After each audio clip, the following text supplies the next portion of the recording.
अस्सलाम वालेकुम एवरीवन। आज हम चैप्टर 2 के सेकंड टॉपिक पे जाएंगे जो कि है रदरफोर्ड एटॉमिक मॉडल पे। बेसिकली रदरफोर्ड एटॉमिक मॉडल क्या है? ये 1911 में रदरफोर्ड एक साइंटिस्ट थे, उन्होंने एक्सपेरिमेंट परफॉर्म किया और इस एक्सपेरिमेंट को परफॉर्म करने का रीज़न क्या था कि जो इलेक्ट्रॉन एंड प्रोटॉन की अरेंजमेंट है एटम में उसको डिटरमिन किया जा सके। उसके लिए उन्होंने एक एक्सपेरिमेंट परफॉर्म किया और बेसिक रीज़न क्या था उसका? Internal structure determination. इंस्ट्रूमेंट जो उन्होंने यूज़ किया एक्सपेरिमेंट के लिए वो क्या था? थिन गोल्ड फॉइल यूज की। उसकी थिकनेस कितनी थी? 0.0004 सेंटीमीटर, यानी वो बहुत ही थिन फॉइल थी। ठीक। और एक और जो प्लेट उन्होंने यूज की उसको कहते हैं फोटोग्राफिक फिल्म, या आप फोटोग्राफिक फिल्म यूज कर सकते हैं या जिंक सल्फाइड का फ्लोरोसेंट स्क्रीन यूज कर सकते हैं। इसको यूज करने का रीजन क्या था? कि जो पार्टिकल्स हैं उनको डिटेक्ट किया जा सके। और पार्टिकल्स आपके पास कहाँ से आएंगे? रेडिएशन से। वो भी हम एक्सपेरिमेंट पूरा पढ़ेंगे तो उससे आपको क्लियर हो जाएगा। अब हम आ जाते हैं एक्सपेरिमेंट की तरफ। एक्सपेरिमेंट में बेसिकली क्या हुआ? बम्बार्डमेंट ऑफ 20,000 अल्फा पार्टिकल्स की गई ये फॉइल पे, और फॉइल को किससे कवर किया गया था? फोटोग्राफिक फिल्म से। और ये जो हमारे पास अल्फा पार्टिकल्स हैं ये क्या होते हैं? ये हाईली पॉजिटिवली चार्ज होते हैं और ये हमारे पास कहाँ से आए? पोलोनियम से, क्योंकि ये रेडियो एक्टिव सोर्स है और इससे रेडिएशन एमिट हुई। यहाँ पे जो पोलोनियम था उसको लेड कंटेनर में रखा गया और ये फॉइल से यहाँ से जो रेडिएशन निकल रही हैं ये गोल्ड फॉइल से टच हो रही हैं और फिर यहाँ से कुछ जो है वो सीधी जाएंगी, पास हो जाएंगी फॉइल से, कुछ डिफ्लेक्ट हो जाएंगी और कुछ जो है वो बाउंस बैक हो जाएंगी। और ये सारा कहाँ पे होगा? फोटोग्राफिक फिल्म पे। ये पूरा एक्सपेरिमेंट परफॉर्म किया गया जिसके थ्रू कुछ पॉइंट्स जो है वो रदरफोर्ड ने एक्सप्लेन किए। अब हम आ जाते हैं बोर्ड की इस साइड, जहाँ पे पहले एक्सपेरिमेंट के हम कंक्लूजन्स पे जाएंगे, फिर हम मेन पॉइंट्स पे मूव करेंगे। जब रदरफोर्ड ने ये एक्सपेरिमेंट परफॉर्म किया उससे रदरफोर्ड ने क्या डिटरमिन किया कि जो एटम है उसका सेंटर जो है वो पॉजिटिवली चार्ज है। जो डिफ्लेक्शन हो रही है वो किस वजह से हो रही है? कि अल्फा पार्टिकल्स भी हमारे पास पॉजिटिवली चार्ज है और जो सेंटर का एरिया है वो भी पॉजिटिव चार्ज है, तो वो रिपल्जन का रीजन है।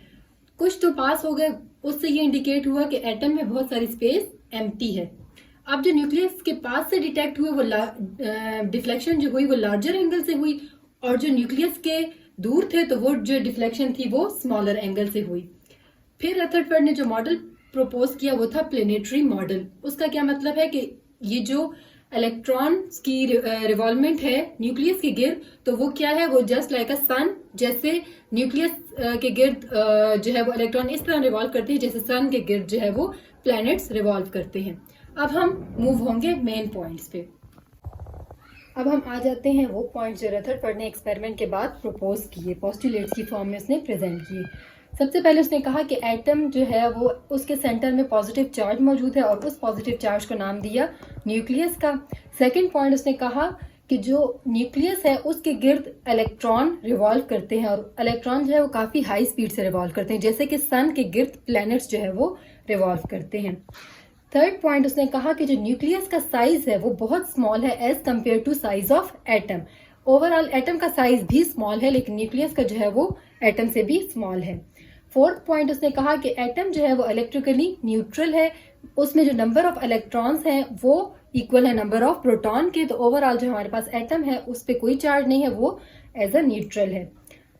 फिफ्थ पॉइंट उसने ये प्रपोज किया कि न्यूक्लियस जो है वो रिस्पॉन्सिबल है ओवरऑल एटम के मास के लिए और एनर्जी के लिए। मास के लिए क्यों? क्योंकि उसमें जो फुल जो चार्ज और वो मौजूद है वो सेंटर में मौजूद है, तो इसलिए न्यूक्लियस रिस्पॉन्सिबल है मास एंड एनर्जी के लिए। अब हम आ जाते हैं डिफेक्ट्स पे कि कौन से पॉइंट्स हैं जिनको ये एक्सपेरिमेंट या ये जो थ्योरी है ये क्लियर नहीं कर पाई। सबसे पहले आ जाते हैं कि ये जो मॉडल है रदरफोर्ड का ये किस पे बेस करता है? लॉज ऑफ मोशन पे और ग्रेविटेशन पे। ये जो दो लॉज हैं ये न्यूट्रल बॉडीज पे तो एप्लीकेबल हैं, लेकिन जब बात आ जाती है चार्ज बॉडीज पे तो ये लॉज एप्लीकेबल नहीं हो सकते, तो ये मॉडल जो है वो चार्ज बॉडी को एक्सप्लेन नहीं करता। सेकंड ये कि मैक्सवेल थ्योरी कहती है कि इलेक्ट्रॉन जो है वो न्यूक्लियस के गिर्द जब रिवॉल्व करते हैं तो वो कंटिन्यूसली एनर्जी जो है वो इमिट करते हैं। अब जो इलेक्ट्रॉन है वो न्यूक्लियस के गिर्द सर्कुलर मोशन में रिवॉल्व कर रहे हैं, तो ये चांसेस हैं कि न्यूक्लियस के अंदर ये इलेक्ट्रॉन जो है वो गिर जाएं, लेकिन एक्चुअल में ऐसा नहीं होता।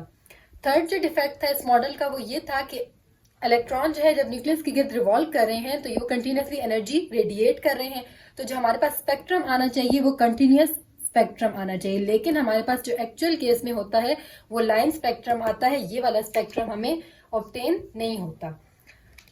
फोर्थ जो डिफेक्ट है कि इस जो मॉडल था इसमें कोई भी एक्सप्लेनेशन प्रॉपर्टीज ऑफ एलिमेंट से रिलेटेड मौजूद नहीं थी।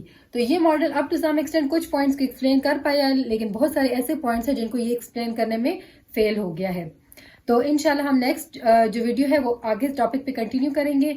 तब तक के लिए अल्लाह हाफिज।